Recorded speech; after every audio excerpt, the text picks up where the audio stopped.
আমি এও বলেছি, ভজন এমন একটি মহিমা, ভীষ্মদেবের সামনে কাল এসে দাঁড়িয়েছে, মৃত্যু পিতামহ ভীষ্ম সরসজ্জায় কাল এসে দাঁড়িয়েছে, অপেক্ষা করছে। আপনার তো ইচ্ছামিত পিতামহ, আমি এসেছি। কালকে দেখে ভীষ্মদেব হেসে বললেন, তুমি চলে যাও, আমি তোমার সাথে যাব না। আমি আমার জীবনে পাপ করিনি, যৌবনে কোনো অপরাধ করিনি, আমি গোবিন্দের সাথে যাব, মৃত্যু তোমার সাথে যাব না। ভজন করলে এত বড় কথা। আপনিও বলতে পারবেন, হে কাল, হে মৃত্যু, আমি তোমার সঙ্গী নই, আমি গোবিন্দের সাথে যেতে চাই। বিশ্ব গোবিন্দ চরণ দর্শন করতে করতেই মহা নির্জানে চলে গিয়েছিলেন। মৃত্যু তার সামনে টিকতে পারেনি। তিনি নিজেই প্রাণকে উৎক্রমণ করলেন গোবিন্দকে স্মরণ করে, চরণ দর্শন করতে করতে। কালকে, মৃত্যুকে পরাভূত করে তাড়িয়ে দিলেন, আমার জীবনে আমি পাপ করিনি, চলে যাও, তোমার সাথে আমার যাওয়ার কথা না। ভজন এমন মহিমা, কালও দূরে হাত জোর করে, সমনও দূরে পালায়, মৃত্যুও ভয়ে ভীত হয়ে পলায়ন করে যার চরণে শরণ নিলে, যার নাম নিলে কাল মৃত্যুও ভীত হয়ে দূরে পালায়। সেই চরণ আমরা শরণ নিলাম না। নান্যপন্থা, দ্বিতীয় কোনো পথ খোলা নেই আমাদের। সুধীজন, এই জন্য আমাদের উচিত হবে, যেন তেন প্রকারেণ কে না উপায়েন মনা কৃষ্ণ নিষেবয়াত, যে কোনো উপায়ে মনটা ভগবানকে দিতে হবে। একটি মার্মিক কথা স্মরণে এলো, বলে ফেলি, পরে স্মরণ থাকবে না। মার্মিক কথা হলো, ভগবান গীতা ভাগবত শাস্ত্রে আমাদের মনকে চেয়েছেন। কি চেয়েছেন? মন। মনমনা ভব, মদ ভক্ত, সব কিছুতেই মন চেয়েছেন। আমার একটু কূট বুদ্ধি তো, আমি যদি একটু পূর্বপক্ষ হয়ে কূট বুদ্ধি তুলি, ভগবান আর কিছু চাইলে না, তুমি মন চাইলে। আচ্ছা, এই যে কাপড়টাই, বস্ত্রটা, এটা শুদ্ধ না, পবিত্র না? গোবিন্দ যদি একটা কাপড় চাইতেন, আমি নূতন কোনো শুভ্র সূচি কাপড় তাকে দিতে পারতাম, যাতে কোনো ময়লা নাই। গোবিন্দ যদি বলতেন একটা ফুল দাও, এই ফুলটা সৌন্দর্যময়, সুগন্ধময়, এটা তোমাকে দেওয়া যায়। আচ্ছা, গাছের একটা ফল, গাছের একটা ফল, সেটাও তোমা দেয়, তাতে দোষ নাই, সেটা আস্বাদ্য। কিন্তু ভগবান এমন একটা জিনিস চাইলো, যার থেকে অশুদ্ধ জিনিস আর। এখানে বলতে পারবেন কেউ বুকে হাত দিয়ে যে আমার মন 16 আনা শুদ্ধ? বরঞ্চ শুনে রাখুন, আমার মনের খবরটা আপনাদের বলি। অনন্ত জন্ম ধরে কামনা বাসনা কুসংস্কার পাপ অপরাধের এই অশুদ্ধ মন আমার। গোবিন্দ, তুমি আর জিনিস চাইতে পাইলে না, আর কোনো জিনিস তোমার মনে পড়লো না, এই পাপে ভরা, অপরাধে ভরা, কামনা বাসনায় গিজ গিজ করছে এরকম অশুদ্ধ মন চাইলে? কতটুকু মার্মিক কথা। গোবিন্দ কি চাইছেন আমাদের কাছে? টাকা পয়সা? আচ্ছা, শরীরটা চাও, এটা একটু ঘষে মেজে সাবান মেখে গঙ্গা জলে চান করে তোমায় দিই। তুমি শরীর চাইলে না, অর্থ চাইলে না, চাইছো মন। অথচ সেই মনটা অনন্ত জন্মের পাপ পঙ্কিল মলিনতায় অশুদ্ধ।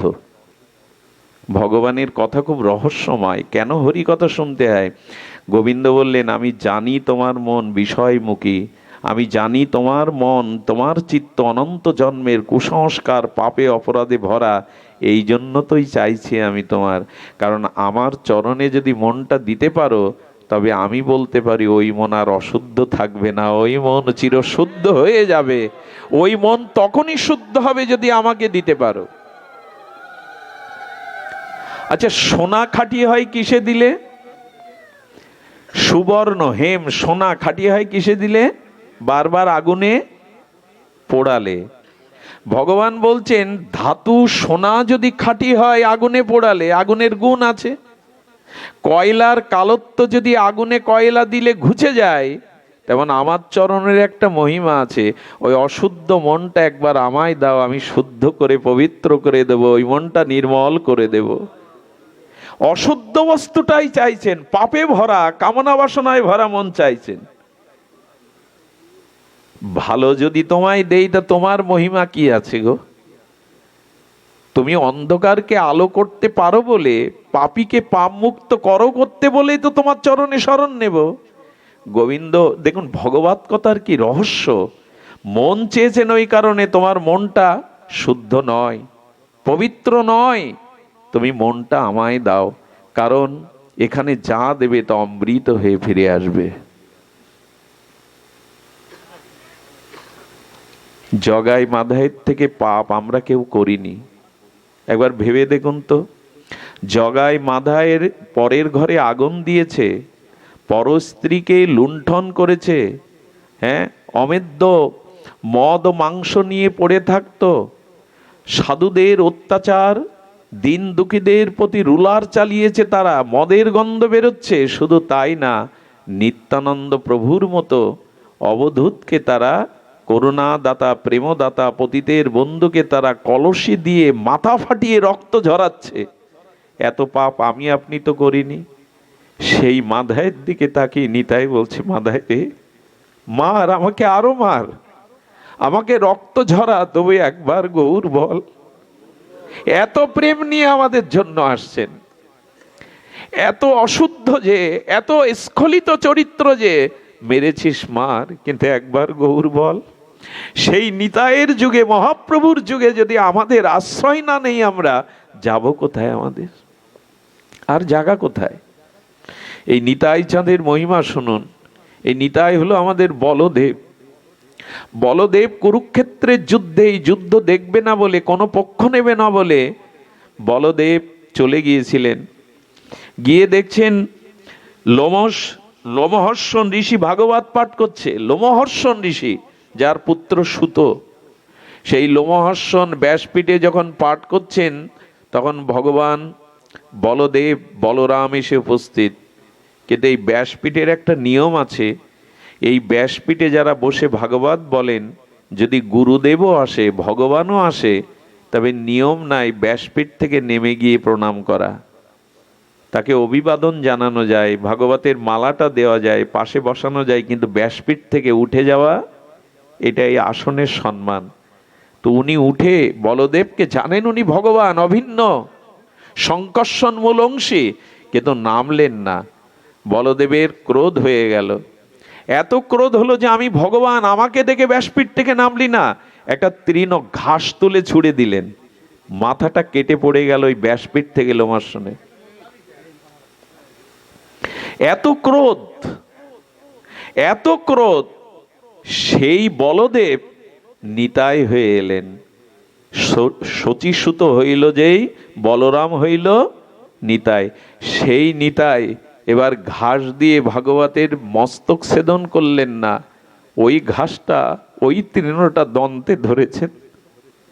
দন্তে ধরে নিতাই কি বলছেন, আমাকে কিনিয়া লও বলো গৌর হরি। সেই বলদেব, কথাই কথাই যার এত ক্রোধ, যিনি ঘাস দিয়ে মস্তক ছেদন করলেন, তিনি দন্তে দন্তে তৃণ ধরে কারা? ঘাস মুখে দেয় কারা? আজ বলদেব নিত্যানন্দ সংকর্ষণ অংশী, তিনি নিতাই চাঁদ হয়ে দন্তে তৃণ ধরে নগরে নগরে বলছেন, আমাকে কিনিয়া লও বলো গৌর হরি। এই পাবন অবতারে যদি বাদ পড়ে যায়, আমাদের আর গতি কোথায় বলতে পারেন?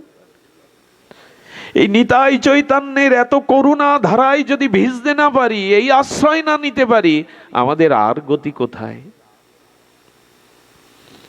আপনারা জানেন বলদেবের আছে হল, আছে হল মানে নাঙল। এই নাঙল দিয়ে মাঝে মাঝে হস্তিনাপুর উড়িয়ে উনি ভারত মহাসাগরে ফেলে দিতে চাইতেন। এত ক্রোধ বলদেবের। লক্ষণের তো কথায় কথায় ক্রোধ। ভগবান পরশুরামের সাথে প্রায় যুদ্ধ বাঁধিয়েছিলেন লক্ষণ। সেই লক্ষণ, সেই বলদেব এবার নাঙল আনলেন না। নাঙলটা আছে বলদেবের, ওটা যায় না। তো যদি বলি, নিত্যানন্দ প্রভু, তুমি বলদেব প্রভুর নাঙ্গলটা কোথায় লোকালে? বলেন, আমি নাঙল এবার এনেছি, তবে তোমাদের হৃদয় ভূমিতে চাষ করার জন্য। নাঙল দিয়ে কি করায়? অনেক পতির জমিতে নাঙল দিয়ে ভূমি উর্বর করে শস্য বপন করে ফসল ফলিয়ে অভাব দূর করায়। নিতাই বলছে, আমি করুণা প্রেম দিয়ে, চাষ দিয়ে তোমার এই পতিত হৃদয়টাকে প্রেম ভক্তির, গৌর প্রেম, ব্রজ প্রেমের ফসল ফলিয়ে তোমাকে আমি প্রেম দান করব। এই করোনার যুগে আমরা বাদ পড়ে যাচ্ছি, বলতে পারেন আমাদের গতি কি হবে? এত করোনা নিয়ে ভগবান আমাদের সামনে আসেননি ইতিপূর্বে, এত করোনা নিয়ে তার আগমন হয়নি। এই তো করোনায় অবতীর্ণ কল, এই বিশেষ কলিতে এত করোনা নিয়ে এলেন, কিন্তু বাদ পড়ে গেলাম, একবারও নিতাই বললাম না, গৌর বলে হৃদয় সিক্ত হলো না। আমাদের কি গতি হবে বলতে পারেন? এই জন্য আসুন, সময় চলে যাচ্ছে এই অস্থির পৃথিবীতে, এই ভয় ভীতি সংকুল বস্তুতে, এই মোহভাসগ্রস্ত হতে মুক্ত হতে একমাত্র আসুন আমরা এই নিতাই গৌরের নামধর্ম, প্রেম ধর্ম, ভাগবত ধর্মের আশ্রয় নেই।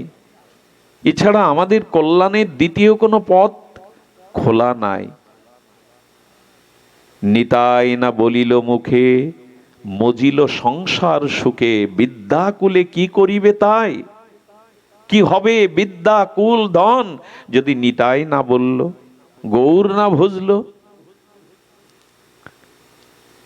মৃত্যুর পরে এই নিতাই বলা, গৌর বলা, হরি বলা, এই সম্পদটাই মৃত্যুর পরে কাজে লাগবে। বাড়ি গাড়ি ধন সম্পত্তি মৃত্যুর পরে কাজে লাগবে না। সেই সম্পত্তিটা বাদ দিয়ে যা আমার পরপরে শেষের দিনে কাজে লাগবে না, সেই সম্পদটাই সারা জীবন কুড়িয়ে গেলাম। খুব কি সুবুদ্ধি আমাদের! মৃত্যুর পরের অধ্যায় তো এই যিনি, এই জাগতিক কোনো বস্তু আমায় ওখানে সাথে সহযোগিতা করতে যাবে না।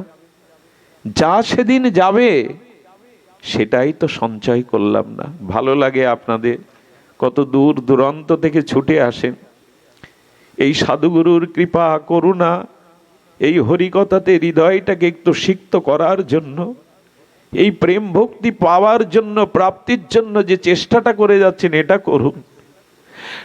যদি আমি অসুস্থ হয়ে বাড়িতে বার্ধক্য দশায় জরাগ্রস্ত হয়ে মুমূর্ষু হয়ে পড়ে থাকি, সেই অবস্থায় যদি আজকের এই অনুষ্ঠানের স্মৃতি মনে ওঠে, সেদিন এমন ভক্তদের মুখগুলো মনে পড়ে, এই স্মৃতিটাই সেদিন আপনাকে গোবিন্দর কথা মনে করিয়ে দেবে, পরকালের একটা পথ রচনা করে দেবে। মনে তো পড়তে পারে সেই কবে কোন দিন এমনি করে সাধুসঙ্গ করেছিলাম, এমনি করে হরি কথা শ্রবণ করেছিলাম। ওই স্মৃতিটাই, ভগবত স্মৃতিটাই ওই দিনে আপনার হৃদয়ে প্রেম এনে দেবে, কল্যাণ এনে দেবে। শাস্ত্র বলছেন, কারো চিতার দিকেও যদি কোনো শুদ্ধ গোবিন্দ ভক্ত তাকায়, সুদৃষ্টি দেয়, তার আত্মার সদ্গতি হয়। কারো চিতার দিকে যদি কোনো শুদ্ধ ভক্ত তাকিয়ে দেয়, তার আত্মার একটা সদ্গতি হয়। এজন্য সময় বড় কম, আমাদের সময় বড় স্বল্প। আপনারা এই চৈতন্য নিতায়ের করুণা থেকে কেউ বাদ যাবেন না, কেউ বাদ যাবেন না। একটা ভক্ত চরিত্র বলি, এটা নূতন ভক্ত চরিত্র, অনুভূতির বিষয়। আজকের পরিবেশটা বড় শান্ত, এই জন্য হয়তো এই চরিত্র কথাটি আসছে। শ্রী বৃন্দাবলীজি, ইনি ছিলেন বলি রাজার সহধর্মিনী। বৃন্দাবলী, এই বৃন্দাবলীজি একটা অদ্ভুত চরিত্র। সে চরিত্র বড় মহিমান্বিত। এই বৃন্দাবলীজির মতো স্ত্রী জগতে দেখা যায় না। এটা খুব ধ্যান দিয়ে শুনতে হবে। গ্রন্থকার এখানে বলছে বামন অবতার। বামন অবতারের কথা মনে আছে আপনাদের? বামন অবতার যজ্ঞে, বলি মহারাজের যজ্ঞে গিয়ে দান চাইলেন।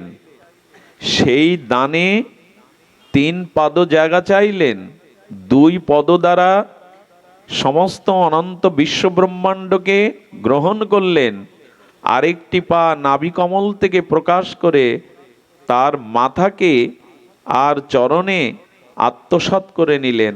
তাকে জগতের রাজা থেকে সুতল প্রদেশে পাতালে পাঠিয়ে দিলেন। আমার স্বামীকে যদি ভগবান এই ছলনা করে 3 পদ জায়গা দানের দ্বারা এইভাবে আমাকে গ্রাস করে পাতালে পাঠায়, তার স্ত্রী ভগবানকে কি বলতে পারে? কেন ছলনা করলে? কেন বামন রূপ ধরে এলে?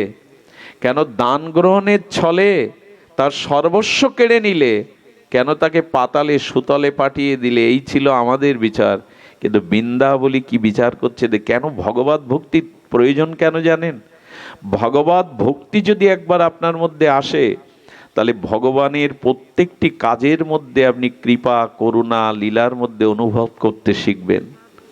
প্রত্যেকটি ভগবানের প্রত্যেকটি বিধানের মধ্যে আপনি করুণা, কৃপাকে উপলব্ধি, তখন আর হাই হাই করবেন না। হাই হাইয়ের বদলে তখন হরি হরি হয়ে যাবে। আহা, তোমার কি করুণা! তো নিজের পতিকে বেঁধে রেখে আর এইভাবে আত্মসাৎ করার পরেও বৃন্দাবলীজির পেছনে কি পথ এটা? ও এই জন্য তো তিনি কি করলেন, সেই সময় ভগবানের স্তুতি করে বৃন্দাবলী কি বলছেন দেখুন। কোন স্বামীকে যদি এই করে, তার স্তুতি করে ভগবানকে, কি বলছে বৃন্দাবলী দি, প্রত্যেকটি কথা একটু সতর্ক সহিত শুনুন। বৃন্দাবলী বলছে, রাজা, আচ্ছা প্রভু, রাজা মানে আমার পতি বলি মহারাজা আপনার সেবক, আপনাকে সে কিছুই দেয়নি। এই দেখুন স্তুতি করছে কিভাবে। আমি আপনাদের হৃদয়ে কথাটা পৌঁছে দিতে পারছি না, কথাটা এমন মার্মিক কথা, যদি আপনাদের হৃদয়ে দাগ কেটে দিতে পারতাম, সে ক্ষমতা, সে সাধনা তো আমার নাই। তবে একটু কষ্ট হলেও শুনুন। সর্বস্ব হরণ করে, ছলনা করে, দানের নাম করে কেড়ে নেওয়ার পরে তার স্ত্রী কিভাবে ভগবানের স্তুতি করছে, এটা বড় অদ্ভুত বিষয়। আমার মনে হয় এরকম চরিত্র আমি ভাগবতে পাইনি। বৃন্দাজি বলছেন যে প্রভু, আপনার সেবক হয়ে, অর্থাৎ আমার পতিদেবতা বলি মহারাজ আপনার সেবক হয়ে তার অভিমান এসেছিল আমি দাতা। দেখুন উল্টে কিভাবে এই স্তুতি করছে ভগবানের।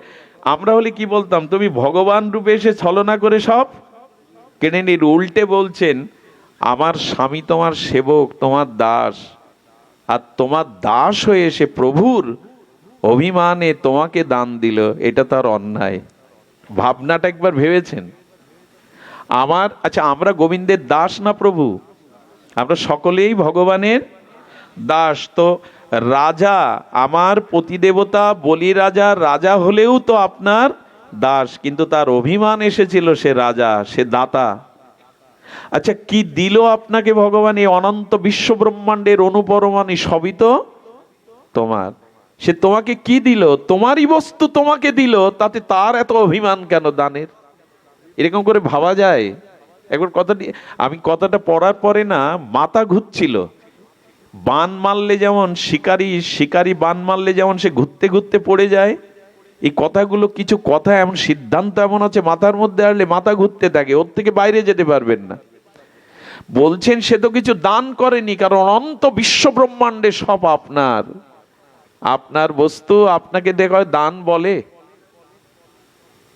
বৃন্দাবলী এই কথা বলছেন, প্রভু আমি বড় দানি, এই অভিমান বরঞ্চ আমার স্বামীর এসেছিল, সেই অভিমান তুমি ভঙ্গ করে দিলে। কারণ অভিমানটাই ভক্তির পথে বাধা, সেটা তুমি দূর করে দিলে করুণা করে। সব কেড়ে নেওয়ার পরে কারো সহধর্মী এরকম ভক্ত না হলে বলা যায়? এভাবে ভাবা যায় যে সে সেবক হয়ে রাজা হয়ে বসেছিল, আর তোমাকে দান করার অভিমান তার এসেছিল, কিন্তু যার বস্তু তাকে দেওয়া দান বলে না, কিন্তু তার অভিমান এসেছিল। সেই অভিমানের বশবর্তী হয়ে আমি দানি, এই অভিমানকে তুমি ভেঙে দিয়েছো প্রভু। অনন্ত কোটি ব্রহ্মাণ্ডের স্বামী তুমি, মালিক তুমি, প্রভু তুমি, ভর্তা তুমি, তবু সে নিজেকে স্বামী বলে, রাজা বলে অভিমান করেছিল। আর ভিক্ষুক হয়ে আজ তোমার বস্তু তোমাকে দান দিয়ে দাতা সেজেছে, ক্ষমা করে দাও। কি অনুভূতি! ক্ষমা করে দাও। এভাবে ভাবলে কারো আর দুঃখ থাকে গো? এই জন্য জীবনে যে কষ্ট দুঃখ যায় আসুক, এটা ভগবানের কৃপা মনে যদি করতে পারেন, তাহলে দুঃখ আর আপনাকে স্পর্শ, যন্ত্রণা আর আপনাকে যন্ত্রণা কাতর করবে না। এতে আপনার বড় অপমান হয়েছে প্রভু, সেবক হয়ে রাজা সেজেছে, তোমার বস্তু তোমাকে দিয়ে দানি হয়েছে, এতে বড় অপরাধ হয়েছে, ক্ষমা করে দাও প্রভু। আহা, ক্ষমা করে দাও। তোমার বস্তু তোমাকে দিয়ে সে দাতা সেজেছে, এটা আপনার বড় অপমান হয়েছে। কৃপা করে, করুণা করে তুমি তার দম্ভকে চূর্ণ করে দাও, দম্ভকে তুমি চূর্ণ করে দাও। মা ওখানে কথা বলো না, বারান্দায় কথা বলো না, চূর্ণ করে দাও। প্রভু, তোমার এই করুণা, তোমার এই দানে আমি শত সহস্র গুণ পরম আনন্দ পেয়েছি। সব হারিয়ে কথা কারা বলতে পারে মা? বাবার একটু ধ্যান দিয়ে শুনুন। সব হারিয়ে বলছে প্রভু, আহা প্রভু, করুণা করে তুমি আমাদের আশ্রয় দিয়ে আমাদের ধন্য করেছো। রাজা বলির এই মহিমাকে বৃন্দাবলীজি অপূর্বভাবে ব্যাখ্যা করছেন। পতিকে অত্যন্ত অভিমান করে বেঁধে রাখলেন, নরকে পাঠালেন, এটা উচিত ছিল, কিন্তু আপনি করুণা করে তার দুয়ারে দাঁড়ি হয়ে গেলেন। আপনার বস্তু আপনাকে দিয়ে সেবক হয়ে দাতা অভিমানে গোবিন্দ কি করেছিলেন জানেন? সুতল রাজ্যে বলিরাজের দাঁড়ি হয়ে দাঁড়িয়েছিলেন। সর্বস্ব দিলে আমায়, সব দিয়ে দিলে, তবে যে সব আমাকে দেয় আমি তার দাস হয়ে যাই, আমি তার দাস হয়ে যাই। বৃন্দাবলী কোনো দোষ দেখছেন না, ভগবান দাস হয়ে গেলেন। এমন করুণা আর কারো জগতে আছে গো? সবাই তো আমাকে দাস বানাতে চায়, আর গোবিন্দ বললেন যে আমার দাস হয় আমি তার দাস হতে চাই। ভক্ত মেরা মুকুটমণি, মেয়ে ভক্ত কা দাস হু। এই জগতে কোনো মহাজন চায় না তার দাস কর্মচারী তার থেকে বড় হোক। হ্যাঁ, বাড়ি গাড়ি করে দিতে পারে, কিন্তু তার থেকে বড় হোক চায় না। আর গোবিন্দ বললেন যে আমার চরণে শরণ নেয় আমি তাকে মাথার মুকুট করে আমি তার দাস হয়ে থাকি। এটা প্রমাণ করে বলছেন, বলিরাজের দুয়ারে তিনি দাঁড়ি হয়ে দাঁড়িয়েছেন। প্রভু, আপনি জগতে লীলা করবার জন্য, ক্রিয়া করবার জন্য এই জগৎ সৃষ্টি করেছেন, সবই আপনার লীলা, কিন্তু আমরা আপনার লীলাকে বুঝতে পারি না। আমরা মোহিত হয়ে যাই মায়ার দ্বারা। আমরা মিথ্যা কর্তৃত্ব অভিমান, আমি কর্তা, এই অভিমানে আমরা নষ্ট হয়ে যাই। সেই অভিমান দূর করে তুমি এ দাসরে কৃপা করতে এসেছো। সর্বস্ব কেড়ে নিলে যিনি এটা বলতে পারেন, এটাই ভক্ত চরিত্র, এটাই ভক্তের মহিমা। সুধীবৃন্দ, দ্রৌপদীর 5 পুত্রের মাথা যে কাটলো রাতের অন্ধকারে ঘুমন্ত সন্তানদের, তার মাথা কাটার সময় যখন এলো, দ্রৌপদী অর্জুনকে বলছে, কৃষ্ণকে বলছেন, না আমার কোল হারিয়েছে, আমি সন্তান হারায় যে ব্যথার অশ্রু ফেলছে, আমি চাই না আমার কারণে অন্য কোনো মায়ের কোল খালি হোক। এটা কারা ভাবতে পারে? দ্রৌপদীর মতো ভগবানের প্রিয় ভক্তরাই এই কথা ভাবতে পারে। আমার মনে হয় কি জানেন, আমার মনে হয় দুঃখটাও সুখের রূপ নেয় যদি ভজন থাকে সাথে, ভগবত ভক্তি সাথে থাকে, দুঃখটাও সুখের রূপ নেয়, বিষ অমৃত রূপ নেয়। আর এই ছাড়া বর্তমান সময়ে ভালো থাকার, শান্তিতে থাকার অন্য কোনো উপায় নাই। এই দেখুন তার প্রমাণ। সব নিয়ে নিলে তিনি বলছে, বৃন্দাবনে বলে প্রচুর ক্রিয়া করার জন্যই জগৎ সৃষ্টি করেছেন, সবই আপনার, তবু সেই লীলার দ্বারা আমাদেরকে আপনি ধন্যাতি ধন্য করছেন। মায়ায় মোহিত হয়ে, নির্লজ্জ হয়ে আমরা নিজেকে অভিমান করি আমি কর্তা, কিন্তু আপনি কৃপা করে এমনি করে চরণে আশ্রয় দেন। বলি মহারাজের কীর্তি জগতে তুলে ধরলেন। আমাদের একটা কথা এখানে বলা দরকার, এই কথাটা একটু হৃদয়ে লিখে নেওয়া দরকার। আমি কথাটা বারবার বলি, হৃদয়ে লিখুন। এখানে শ্রী রামানুজাচার্য, ইনি এই পরম আচার্য চতুর্সম্প্রদায়ের, তিনি একটা কথা বলেছেন, হে নাথ, যা কিছু আমার, আমি স্বয়ং সব আপনারই, সবই আপনারই। উনি বলতে বলতে 3টে বিষয় এখানে বলেছেন। বৃন্দাবলী তিয়াসী না দেখি কহু তিয়া নয় ন, শব্দটি ধ্যান দিন। দুর্লভ বৈষ্ণব রাজা, দুর্লভ বিপ্র বৈষ্ণব, দুর্লভা বৈষ্ণবী নারী অতি দুর্লভ দুর্লভা। শ্লোকটি বড় মূল্যবান। এখানে কি বলছেন? রাজা যদি বৈষ্ণব হয়, কোন দেশের রাজা যদি বৈষ্ণব হয়, তবে তার শাসনের কারণে প্রজারাও ভক্ত বা বৈষ্ণব হয়ে যায়।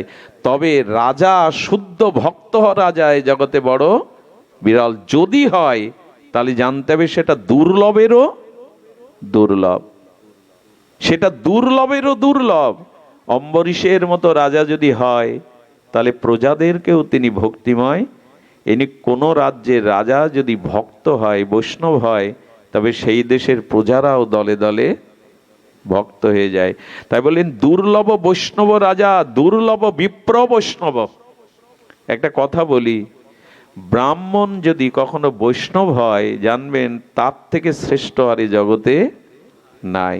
কিন্তু কিছু মনে নেবেন না, ব্রাহ্মণ কুলে জন্মানোর পরে আমাদের একটা অভিমান থাকে, আমরা কিছু অপরাধ না নিয়েন, ব্রাহ্মণরা প্রায়শ হরিভক্তি পরায়ণ হতে চায় না। যদি কেউ হয় তবে জানবেন তার থেকে শ্রেষ্ঠ আর কেউ নাই। ব্রাহ্মণ যদি হরিভক্তি পরায়ণ হয়, ব্রাহ্মণ যদি বৈষ্ণব হয়, জগৎকে তরাতে পারেন তিনি।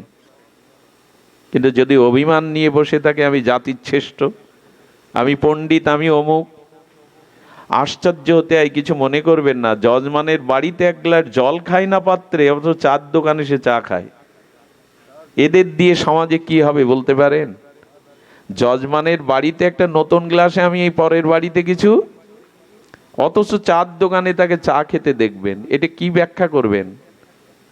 এই জন্য ব্রাহ্মণ হয়েও যদি বৈষ্ণব হয়, ভক্ত হয়, তার থেকে শ্রেষ্ঠ আর এই জগৎ, এটা দুর্লভেরও।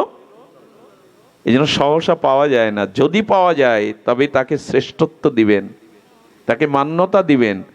আরেকটি দুর্লভ আছে, দুর্লভা বৈষ্ণব নারী অতি দুর্লভ দুর্লভা। বৈষ্ণব রমণী মানে বৈষ্ণব নারী পাওয়াও জগতে বড় দুর্লভ। নারী যদি ভক্তা হয়, নারী যদি পরম বৈষ্ণবী হয়, তার থেকে শ্রেষ্ঠ এই জগতে আর কিছু। মায়েরাই গড়ে, মায়েরাই ভাঙতে পারে। একটা সংসারে যদি ভক্তিপরায়ণ কোনো মা থাকে না, পুরো সংসার কেন, পুরো পরিবেশটাই বদলে দিতে পারে। বিশ্বাস করুন, অনেক মাতাল চরিত্রহীন পুরুষকেও সাধু করে দেয় তার পরশমণির ছোঁয়ায়। নারী পারে না, যদি সে বৈষ্ণব হয়, সে পারে না এমন কোনো কাজ জগতে। এই জন্য বললেন দুর্লভা বৈষ্ণব নারী, দুর্লভা অতি দুর্লভা। এটা মেলে না। আমি আমার জীবদ্দশাতে দেখেছি কত পশু, হিংস্র আর অশরিক বৃত্তি সম্পন্ন মানুষকেও পথে আনতে। এই জন্য নারী যদি ভক্তিপরায়ণা হয়, সে তার থেকে বড় প্রাপ্তি আর এই জগতে নাই। সুধীবৃন্দ, এই জন্য বারবার বারবার মনে হয়, বারবার মনে হয় যে রমণী মায়েরাও যদি ভক্তিপরায়ণা ত্যাগ বৈরাগ্যিনী হয়ে ওঠে, তবেই পরিবার, এ সমাজ বদলাতে পারে। আমাদের ভারতীয় আর্য ঋষিরা গেয়ে গেছেন তাদের কবিত্ব ছন্দে, না জাগিলে মা ভারত ললনা, এ ভারত আর জাগে না জাগে না। শঙ্খ উলোধ্বনিতে জেগে ওঠো মা, সতীত্বের গুণাবলিতে জেগে ওঠো মা, ভজনের মহিমায় জেগে ওঠো। তোমাদের হাতেই আগামী দিনের সমাজ, আগামী দিনের শান্তি অপেক্ষা করছে তোমাদের হাতেই। এই জন্য বৈষ্ণব ভক্তিপরায়ণা রমণী এ বড় দুর্লভেরও দুর্লভ। এই বৃন্দাবলীর চরিত্রে আমরা সেটা দেখি। ভগবানের সম্পত্তি নিজের মনে করা ঠিক নয়, তার স্বয়ং কর্তা মনে করা ঠিক নয়, সেটা বৃন্দাবলী এই চরিত্রের দ্বারা দেখিয়ে গিয়েছিলেন। সুধীবৃন্দ, বৈষ্ণব নারীর মহিমা প্রসঙ্গে আমরা অনেক কথা বলেছি, অনেক দৃষ্টান্তই দিয়েছি। তবে এইটুকু বলবো যে বৃন্দাবলী যেমন ভগবানের এই লীলার মধ্যে সবটুকু গুণ দেখেছেন, মহিমা দেখেছেন, ততটুকুই আমরা বলবার চেষ্টা করেছি যে ভগবানের সব বিধানকে আঁচল পেতে মেনে নিন। তার ভিতরে অপার করুণাকে উপলব্ধি, তবে এটা হরিনাম ব্যতীত, ভাগবত শ্রবণ ব্যতীত, নিত্য নিরন্তর ভজনে রত না থাকলে এই বুদ্ধি, এই চিন্তা আমাদের ভেতরে প্রকাশ হবে না। দদামি বুদ্ধি যোগম, ভগবান এই সুবুদ্ধিটা দান করবেন একমাত্র ভজনের দ্বারাই। তাই আপনাদের কাছে বিশেষ অনুরোধ, আসুন আমরা ভজনে ব্রতী হই। যে দিনগুলো গেছে গেছে, যে সময়, যে জন্ম পার হয়ে গেছে গেছে, যেটুকু সময় আছে এটুকু ভগবত প্রাপ্তির জন্য যথেষ্ট। এই বিশেষ কলিযুগে, এই নিতাই চৈতন্যের যুগে বেশি অপেক্ষা নাই। দিনান্তে যে নিতাই বলে একবার, সে হয় আমার, আমি হই তার। যদি দিনান্তে একবার নিতাই বলতে পারেন, তবে আপনিও কল্যাণ পেয়ে যাবেন। আমরা যখন দুর্লভা বৈষ্ণব নারীর কথা উঠল, তখন বিষ্ণুপ্রিয়ার কথা বলে আজকে পাঠ বিশ্রাম করি, কারণ আমাদের সামনে বিষ্ণুপ্রিয়ার চরিত্র বড় বিরল। মহাপ্রভু সন্ন্যাসের আগে বিষ্ণুপ্রিয়া দেবীর এই ষোড়শী পরমা গুণবতী রূপবতী এই জগৎলক্ষ্মী বিষ্ণুপ্রিয়াজির চোখ দিয়ে বিন্দু বিন্দু অশ্রু গড়িয়ে পড়ছে, আর বলেছিল, প্রভু আমি শুনছি আকাশে বাতাসে আপনি কি সন্ন্যাস নিয়ে চলে যাবেন, সন্ন্যাস গ্রহণ করবেন। মহাপ্রভু প্রিয়াজির হাত দুটো জড়িয়ে ধরে বলেছিল, প্রিয়া আমি কৃষ্ণ প্রেম দানের জন্য এসেছিলাম, কিন্তু জগৎকে জাগাতে পারলাম না, জগৎকে কৃষ্ণময় কৃষ্ণ প্রেম দান করতে পারলাম না, তাই আমাকে বিদায় দাও। নিজে ত্যাগ বৈরাগ্য অশ্রু সজল নয়নে যদি জীবের দ্বারে যেতে পারি, তবে জীবগুলি জাগবে।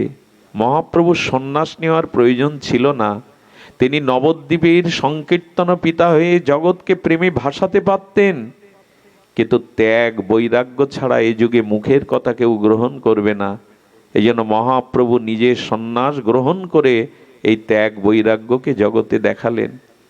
যাওয়ার আগে বিষ্ণুপ্রিয়া দেবীকে বলেছিলেন সেই মর্মস্পর্শী কথা, প্রিয়া তুমি বৈষ্ণবদের জননী, আমি যদি বৈষ্ণবদের ভক্তদের পিতা হই, তবে তুমি বৈষ্ণব জননী। তবে শোনো প্রিয়া, যদি কোনো মা মারা যায়, সন্তান প্রসব হতে গিয়ে যদি কোনো জননী মারা যায়, পিতা প্রায়শ সন্তানদের লালন পালন করে মানুষ করতে পারে না। কিন্তু জানো প্রিয়া, যদি পতি মারা যায়, পিতা মারা যায়, মা ভিক্ষা করে দাসীগৃহ করেও সন্তানকে প্রতিপালন করে মানুষ করতে পারে। আজ থেকে তুমি বৈষ্ণবের জননী হও, আজ থেকে তুমি গৌর ভক্তগণের মা হও। তোমার ত্যাগ বৈরাগ্য তিতিক্ষা অশ্রু সজল, এই ত্যাগের দ্বারা এই গৌড়ীয় বৈষ্ণব রক্ষা পাবে। প্রিয়া আমি বাইরে যদি কাঁদি, তবে তুমি ঘরে বসে কাঁদো, তোমার দ্বারাই গৌড়ীয় বৈষ্ণব সুরক্ষিত হবে।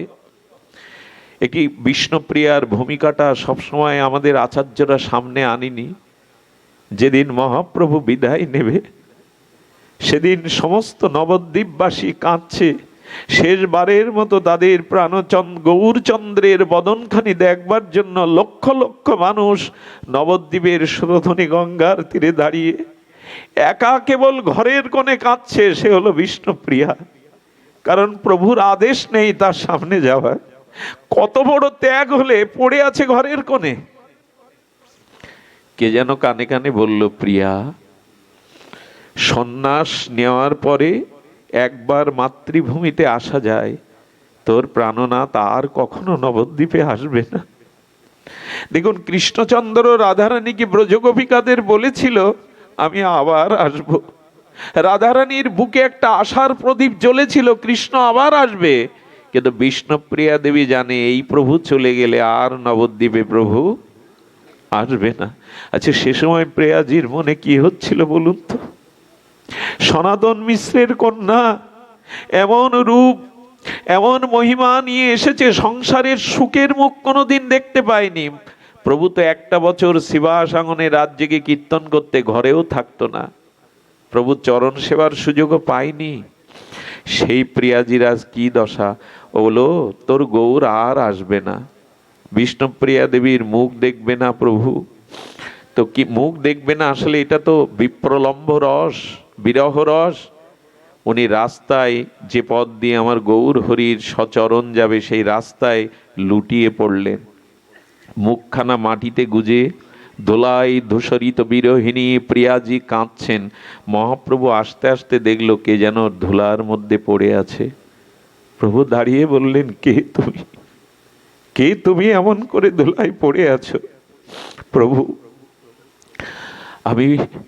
আমি গৌরাঙ্গ প্রিয়া। বললেন, না, তুমি বিষ্ণুপ্রিয়া, এভাবে পড়ে আছো কেন? প্রভু সবার কল্যাণ, সবার উদ্ধার করলে, সবাইকে আশ্রয় দিলে আমার কি গতি হবে বলে যাও, আমার কি আশ্রয়।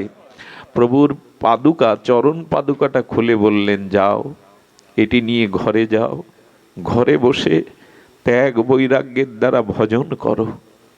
সেই যে খড়মটা মাথায় নিয়ে ঘরে এলো, কি করতো জানেন? সেই খড়মটা আসনে রেখে সন্ধ্যার পরে ওই খড়মে আর বুক গুজে মাথাটা রেখেই সারা রাত গৌর স্মরণে, গৌর লীলা স্মরণে কাটাতো পীরা। সকালে কি করতো জানেন?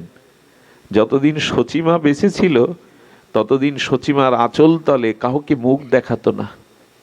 আঁচল তলে গঙ্গা স্নান করে ঘরে ঢুকতো। সচিমা চলে গেলে আর গঙ্গায় যেত না। প্রিয়াজির সখী কাঞ্চনা 2 বালতি গঙ্গার জল এনে ওইখানে স্নান করে ওইখানেই তার স্নানকৃত সারতেন। সারাদিন কি করতেন জানেন প্রিয়াজি? এ বড় বিস্ময়কর কথা। এমন ভজন যারা আমাদের জন্য করে গেল, আমরা তাদের মূল্যায়ন, তাদের চোখের জলের কোনো মূল্য দেব না। 2টো মাটির পাত্র রাখতেন, একটাতে তন্ডুল চাউল রাখতেন, আর একটাতে খালি। একটা করে চাউল নিতেন আর হরে কৃষ্ণ মহামন্ত্র প্রসাদী করে খালি পাত্রে রাখতেন। আমি বলতে পারেন বেলা 11টা 12টা পর্যন্ত কমুটো চাল হতো। ওই চালটা গঙ্গা জলে ফুটিয়ে প্রভুকে ভোগ লাগিয়ে পেতেন আর সখীকে দিতেন। এই ছিল তার জীবন। এ আমরা কল্পনাও আনতে পারবো না। কৃষ্ণ ভজন সহজে হয় গো? এত ভোগের মধ্যে, বিলাসিতার মধ্যে হয় গো? আর কি করতেন? ওই খড়ম, সেই খড়মটা যদি দেখতে চান ধামেশ্বর মহাপ্রভুতে যাবেন। আমার ভাগ্য হয়েছিল মাঝে নবদ্বীপে একটু হরি কথা বলার, শান্তিপুরে। ওখানে যিনি বাবাজি আছেন তিনি আদর করে হাত ধরে নিয়ে প্রভুর পুষ্প চন্দন মালা তুলসী দিয়ে খড়মটা দিয়েছিলেন বুকে। সেই খড়মটা অনেকে, আপনারাও গিয়ে একবার যদি নবদ্বীপে যান, ধামেশ্বর মহাপ্রভু প্রভুর এই খড়মটা, ওতে বিষ্ণুপ্রিয়া দেবীর প্রেম মাখানো, নয়নের জল মাখানো, কোটি কোটি নাম প্রসাদী হয়ে আছে ওই চরণটা। এটা আজও বিস্ময় আছে, কেন জানি না। এই কাল কবলিত সময় হয়তো আমাদের কৃপা করবার জন্য এখনো আছে। একবার শ্রীহট্টে এনেছিলেন আচার্য প্রভুরা এই চরণ। তো সেই চরণটার বাঁধানো আছে ওপর দিয়ে, স্টিল দিয়ে রূপা দিয়ে বাঁধানো, ভেতরে আছে খড়মটা।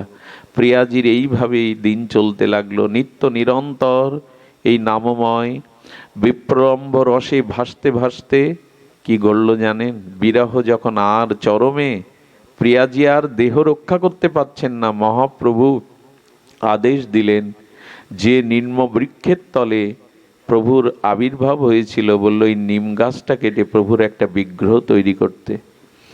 বিষ্ণুপ্রিয়া দেবীর দ্বারাই এই প্রভুর মূর্তিটা, আজকে সেই নিম গাছটা নাই, যারা গিয়ে দেখেন না, সেই নিম গাছটা গৌর বিগ্রহ তৈরি করা হয়েছিল। এটা পরবর্তীতে লাগানো, তবু তো সেই মাটি, সেই আলো বাতাস, সেই জন্য ওই বৃক্ষকে এখনো মানুষ সম্মান, প্রণাম, বন্দনা, পরিক্রমা করে, করতে হয়। এটা এখনো সেই মাটি তো নিয়ে যেতে পারেননি, সেই অনুভূতি আছে। সুধীবৃন্দ, প্রিয়াজি নিত্য নিরন্তর কি করতেন জানেন? কাঞ্চনা বলছেন, এত রূপ নিয়ে এসেছিলি সখী, ভালো কাপড় কেন পরিস না? মলিন কাপড় পরে কেন থাকিস? বলে, যার প্রভু জীব উদ্ধারের, জীবকে প্রেম দানের জন্য গম্ভীর আর গাম্ভীরার মধ্যে মাথায় বালিশ নেই, পালঙ্ক নেই, শয্যা নেই, পড়ে থাকে, তারই বৈরাগ্য ত্যাগ ব্রত নিয়ে আমার কি শোভা পায় সাজা? মেঝেতে পড়ে থাকতেন, খাটে শয়ন করতেন না, মলিন বস্ত্র পরিধান করতেন। বিপ্রলম্ভ গৌর বিরহ, হাড় কখানা ছিল জ্যোতি যেন চাপা অগ্নির মতো। মহাপ্রভুর ওই বিগ্রহ যেদিন দেখলেন, সাক্ষাৎ গৌর মনে করে, প্রাণ প্রতিষ্ঠা মনে করে জড়িয়ে ধরলেন। কিন্তু ভক্তরা দেখলো এইভাবে যদি বিষ্ণুপ্রিয়া মহাপ্রভুকে সাক্ষাৎ বিগ্রহের মধ্যে দেখতে তবে লীন হয়ে যাবে। তাই বিষ্ণুপ্রিয়ার ভাইদের কাছে এই বিগ্রহের অর্চনের দায়িত্ব দেওয়া হয়েছিল এই যাদব মিশ্রের কাছে। একদিন মহাপ্রভুর আবির্ভাব দোল পূর্ণিমার দিন, এটাকে গৌর পূর্ণিমা বলে। কথাটা এই কারণে বলছি, গৌর পূর্ণিমা সমাগত সামনে আসছে। আমার কষ্ট লাগে কোথায় জানেন? যে দেশে গৌর বাঙালির হৃদয় মথিয়া নিমাই কায়া ধরে এলো, সেই বিশ্ববন্দিত রাধা কৃষ্ণ মিলিত তনু প্রেম তত্ত্ব গৌর পূর্ণিমাকে খোঁজ রাখি না, অথচ দুর্গা পূজাকে জাতীয় পূজা মনে করি আমরা। দুর্গা পূজাকে আমি জাতীয় পূজা স্বীকৃতিতে নিষেধ করছি না, কিন্তু যে দুর্গা গৌর চরণ বন্দনার জন্য নবদ্বীপে গিয়ে তপস্যা করলেন, সীমান্ত দ্বীপ নামে ওই দ্বীপটার নাম হয়েছে, সেই দুর্গা পূজাকে আমরা জাতীয় উৎসব বলি, অথচ গৌর পূর্ণিমার খোঁজ আমরা, এটা বাঙালি হিসাবে আমাদের ব্যর্থতা। এই বাঙালির ঘরে মহাপ্রভু এলেন, রাধাকৃষ্ণ, সারা অনন্ত বিশ্ব ব্রহ্মাণ্ড যার হরিনামে আজ ভাসে, আজ তার আবির্ভাবকে আমরা পালন করি না, অথচ দুর্গা পূজাকেই আমরা জাতীয় উৎসব। দুর্গা পূজা করুন, তাতে বাধা নাই, কিন্তু মহাপ্রভু কোথায়, তাকে কি স্মরণ করি বছরের তার আবির্ভাব দিনে?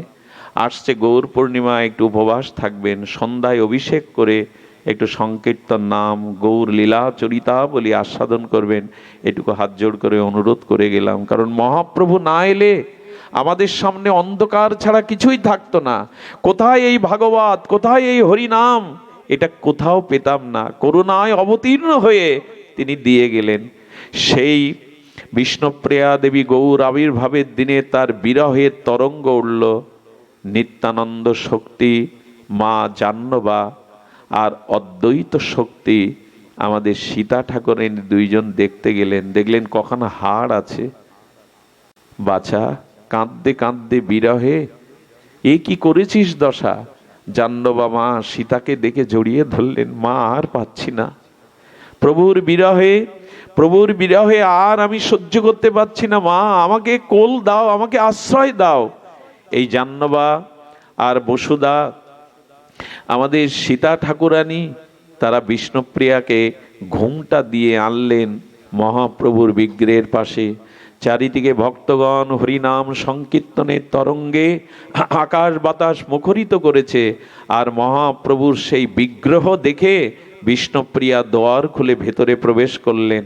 মহাপ্রভুর শ্রীবগ্র দর্শন করে এই বিরহিণী বিপ্রলম্ব রসে ভাসমান বিষ্ণুপ্রিয়া প্রভুকে জড়িয়ে ধরলেন। ওই সাথে সাথে প্রিয়াজি প্রভুর সাথে লীন হয়ে গেলেন।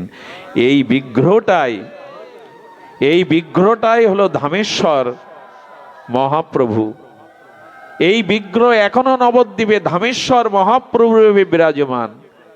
এই বিষ্ণুপ্রিয়া দেবীর ত্যাগ বৈরাগ্য আমাদের গৌড়ীয় গণের অস্তিত্বকে বজায় রেখেছে। এত অশ্রুজল, এত ত্যাগ বৈরাগ্য, তার কোনো মূল্য কি আমরা দেব না? আসুন, যারা এসেছেন কৃপা করে এই আঙিনায়, এই হরিকথা শ্রবণে জীবনের যেটুকু সময় অবশিষ্ট আছে, আসুন আমরা গৌর চরণে, নিতাই চরণে সমর্পিত করে ভক্তি জীবন, ভজন জীবনকেই গ্রহণ করি।